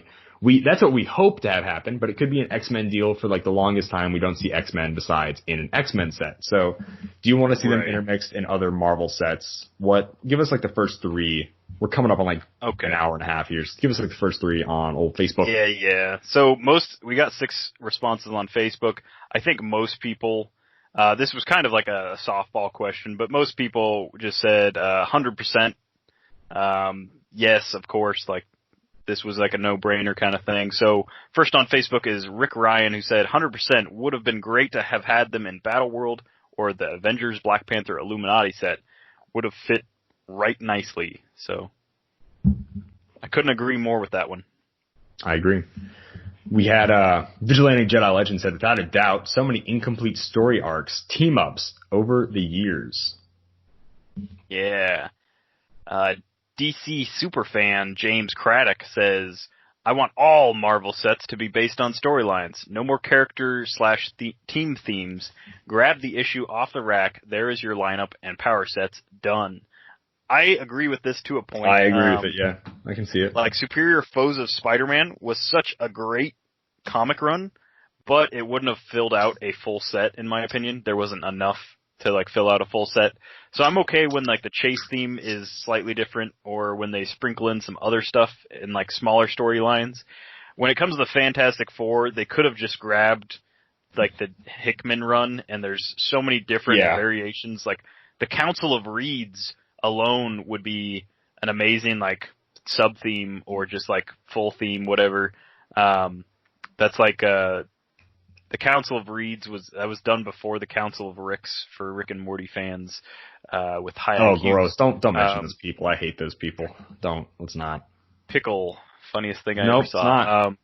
It's anyhow, so hilariously unfunny. So, the Council of Reeds was just Reeds across the multiverse collecting other Reeds to solve, like, not only universal problems, but, like, multiversal problems. So, like, they, at Reed one point, Richards they... is literally so full of himself. Full of himself.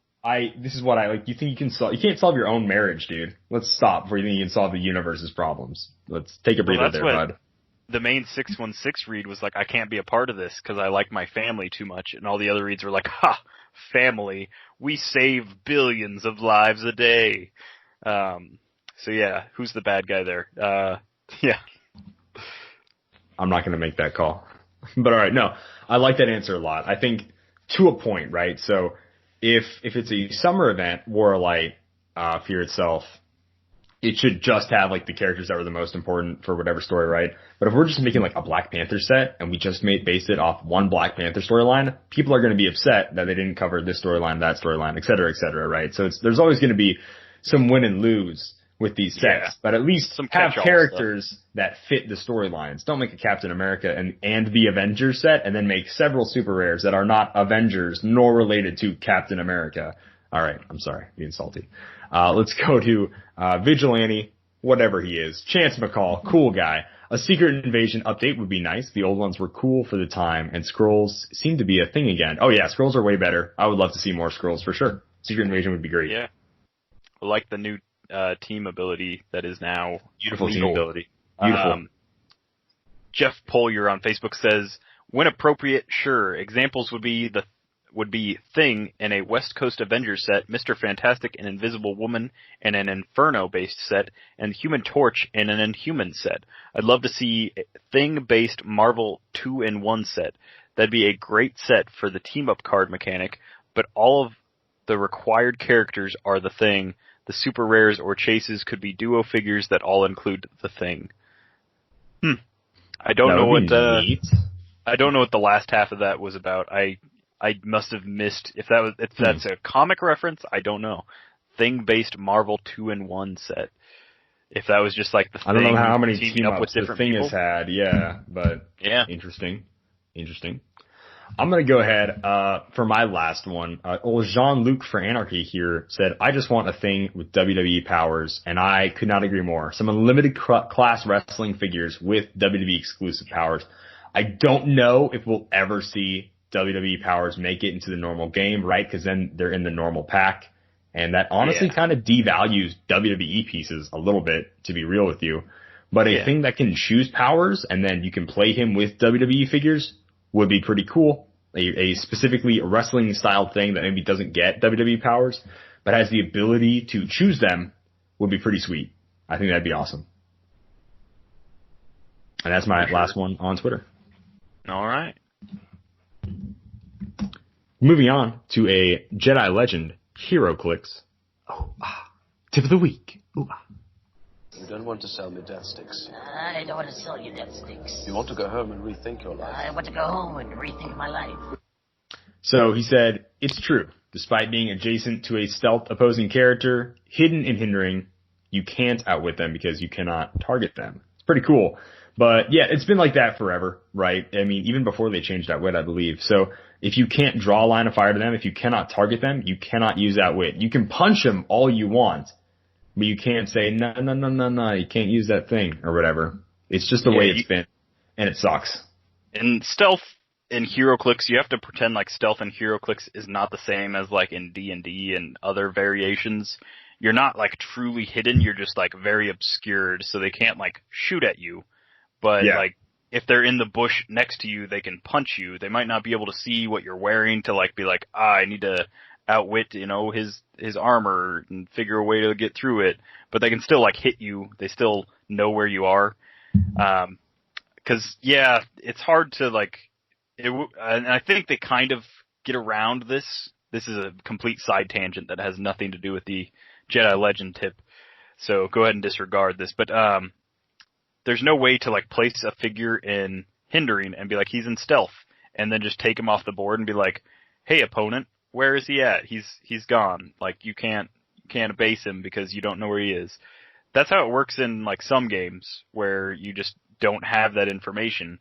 But in a tabletop setting where you can physically see the character on the map and you know where he's at, so you can move your characters to there, even though thematically your characters don't know he's there.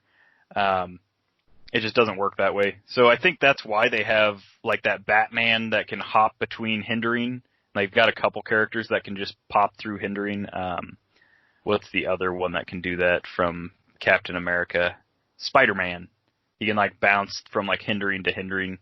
I think they've tried to kind of improve stealth with that. Yeah, it's true. That's true. So it's kind of like where am I kind of thing. I'll agree with that. It's pretty cool. But all right, if that's enough about Simeon's rant, just disregard everything Simeon just said there, because Lord knows I did. I was thinking about like the cheese factory and how we don't have one. I think for like 300 miles. Just saying. That is rough, right? I've never been to a cheesecake, like a cheesecake factory. I'm at a cheesecake, not a cheese factory. I mean, there's probably plenty of dairy farms around me. Not as many as you would think, but a cheesecake factory. Never been to one. See it on the Big Bang Theory all the time. And I'm like, what even is a cheesecake factory? I don't think I've been there before. It's not good. I mean, I didn't think it was. It's like Applebee's with better dessert. But I mean, Applebee's is awful, unless we're talking goth Applebee's, in which case, sorry, that's not the meme. The meme is e-girl Applebee's, excuse me. I've been spending too much time on Twitter lately, folks. Dial H for Heroclix. You can find us on iTunes, Stitcher, Spotify, Podbean, and almost pretty much everywhere podcasts are found. We're not SoundCloud rappers, so we're not on SoundCloud. Sorry guys. Simeon's mumble rap will be coming out later this year. It's basically every time he talks to himself during an opponent's turn. Hey. Sign 7 windows. Maybe give flurry with that. Maybe up my attack. Maybe so. Oh, that's not missing a car. Black man. Yeah, so we'll be dropping that album later this year, and then my Western Heroclix album will come out shortly after. But if you want to send us in questions or just talk to us directly through either Twitter, Facebook, or on our Discord channel, you can also send us questions through our email if you still have an email. I know some of y'all rocking that hot mail action still in 2020. Just saying. Maybe update your email. It's a fine platform. It's taken over by Outlook. It's fine. It's not. And so you can send us an email at dialhforheroclix@gmail.com. Find us on YouTube if you want to watch all our sweet Thursday Throwdown videos. If you still haven't voted in last week's Thursday Throwdown, if you're in the Discord, there's a specific room for Thursday Throwdown, so vote for that. If you're on Facebook or Twitter, just go to our tweets, check out our around Thursday-ish tweets, and check it out there. Or just go to our YouTube channel. Our Thursday Throwdown will be the newest video until this podcast is uploaded. And you can vote in the comment section of that video for what figures you want us to use in Thursday Throwdown. Simeon is building out of Web of Spider-Man. I'm building out of DC 75th. Both great sets. And I imagine everybody knows at least one figure from those sets, whether it be Nightcrawler, Doomsday, the Wonder Twins, Cosmic Spidey. Like, there's great stuff in both those sets. So vote for them if you want to see them played. And we just had tons of fun. I don't know if I'll be able to rock the midriff 2 weeks in a row, so it's just too bad for you guys that really wanted to see my belly button. Yeah, again. if you want to look at that, like how I had to look at that to edit the thumbnail, and now that is a permanent thing on the YouTube channel, you can check that out. By the way, it's guys, a permanent memory ingrained in Calder's brain. It is burned into his eyeballs. Something I wish I'd never have to see, and it's there. It's there now. It's like child Flash pajama wearing Simeon with just. Anyways, yeah, it's enough about that. Also on the YouTube channel, if you guys go ahead and check out the playlist section, I put every era of the podcast, almost almost every era of the podcast into nice little playlists. And I've actually started re-listening from the beginning when I'm just sitting at my computer, doodling around, doing whatever, right? Just checking emails, not super important things. And I'm really enjoying it. So I have it in the golden age, which is the Hunter Smith, Austin Smith, and Drew Alderson era. There were a lot of episodes with the original 3 guys that weren't uploaded into YouTube. So I just have what's on YouTube. I don't know if I'll be able to figure out how to also upload pictures, but it would be, or upload podcasts from the past. I don't know where I would get files, et cetera, stuff like that, whether I have to rip them off of iTunes, Podbean, Spot. I don't know how I would get those, but I wouldn't mind having a complete version of Dial H Heroclix on YouTube. You can see it all on Spotify. If you scroll down far enough, you can go to the beginning, all 300. Yikes, I almost said 200. 319 episodes ago. You can check out the beginning from 2013. Then I have the, I don't know if I called it the Bronze or Silver Age era, and that was me and Chris. So the era where it's just Drew Alderson, Chris Britton, and Harry Dempsey for a little bit. That era was none of it was uploaded to YouTube. Drew was in charge of uploading stuff, and he got none of it on YouTube. It's not a slight against Drew, it's just like a fact. So none of those episodes are on there, which sucks because the show was pretty solid under Drew's reign and rule, and Chris Britton was hilarious, and Harry Dempsey was a really good guest. Then after that, since that's not there, it just goes into me and Chris being on it, which it starts that episode, I think 169. Nice. So that's when me and Chris started, where it was just Chris and I doing the show. And then, of course, it goes into modern age, where I think it was 268 or something. Simeon Bruce joins the show. And that's where we are now, Kalder and Simeon Bruce. And I wrote up a nice little, yeah. The what? The Dippin' Dots era. Dippin' Dots era? Are you saying yeah. Jeez. Remember when we thought Dippin' Dots were going to be an actual thing, but now it's just you see it at the state fair and you're like, oh yeah, Dippin' Dots exist. That's me. You thought I was going to be a thing. Turned out I'm just slightly worse ice cream. That's true. They thought they could make ice cream better. And it's just ice cream's just fine. It's good. It's fine the way it is. If People anything, like it. Culver's made ice cream better. It's richer and thicker and just delicious. If you've never been to Culver's, go to Wisconsin, South Dakota. I don't know if they have them in Nebraska, probably. Yeah, a few. Minnesota. Culver's are freaking awesome. Have the shake. It's 1,500 calories for a large chocolate shake, and each calorie is worth it. It's beautiful. Culver's is freaking awesome. I used to have love Culver's. Give a pint, get a pint promotion, where if you gave a pint of blood, you got a pint of ice cream. That's awesome. So I had a lot of free ice cream. Don't pass out. That just not okay. We are way off Heroclix right now. Sorry, guys. Sorry, guys. And I'm just trying to close out the show. So yeah, I did that on YouTube. Check all that stuff out. Thank you for listening to the show. If you want to support the show, like I kind of did my Patreon spiel earlier, I'm not going to do it again. I know I have to do the Patreon ranking up, especially since I changed how ranking up works. I'll do that next week. I didn't have a lot of time to prepare for the podcast this week. We'll get that done next week. Don't worry about it, guys. I'll try to figure out something to give away for Patreon this month. I don't really know what it is since I'm not getting many new Heroclix in. But yeah, so if you enjoy what we do, like I said, giving us $1 a month is like paying 25 cents a podcast. And, maybe we're not worth 25 cents. I don't know, but it does shock and surprise me every time I hear someone say, oh, I listened to that show, or when I hear other people say, oh, XYZ asked how cool it was that I was on your show. And I'm like, wow. The fact that anyone listens and that people enjoy this show, really warms my heart. And I just, even if you don't support us on Patreon, which is no big deal, the fact that you listen is huge to me. The fact that anyone listens to the show, just your support of listening to the show, watching YouTube videos is awesome. And I love it so much. So I really do appreciate you guys more than anything in the world. So Simeon, do what you got to do and then read us out of here, brother, because we're an hour and 45 minutes about, and it's a little long-winded. I haven't had water for 45 minutes, so I'm dying. Yeah, I agree. Really love any comment. Just knowing that people are listening and care about making us better or what have you, So with that, Dial H for Heroclix is brought to you by CoolStuffInc.com, where you can find cool stuff in stock every day. From latest Heroclix singles and sealed products to, I don't know, maybe there's a Martian Manhunter that's on sale right now. He's the 046 Rare for $7.99, and that's a pretty good deal. So check him out, CoolStuffInc.com. Happy trails.